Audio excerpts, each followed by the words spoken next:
that second target. And I had mentioned in my previous video of ITCI, I had issued a sell signal off this rising bearish wedge pattern, huge negative divergences, really constructing and developing on all three indicators with a massive divergent high and huge divergent, even bigger divergences dating way back, and again, huge break below that 1694 level, and we did crack that 50-day moving average alongside that first 58.13 price support, and we officially cracked and closed below the 55.42 price support here, and that was good for a 10.5% drop.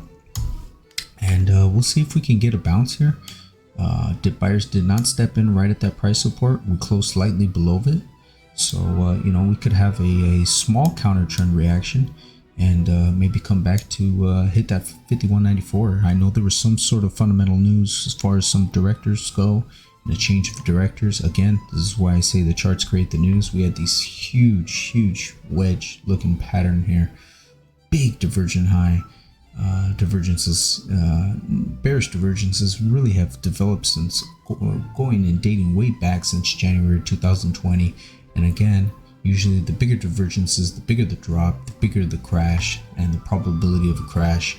When we crack that 50-day, again, we could go and retest and have a counter trend rally right back to that 58.13 price resistance, which will coincide with that 50-day moving average, which would also offer an objective entry short.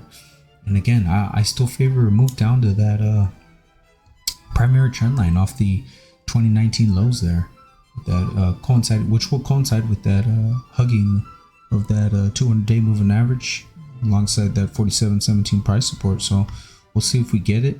We're not even crossing below its zero lines yet on both the MACD and oscillator, and we still got some more room on this one. Huge red candle, biggest red candle close in quite some time. And really most of the year, so we'll see how much more damage this is going to become, and I'll keep you updated if I see anything new.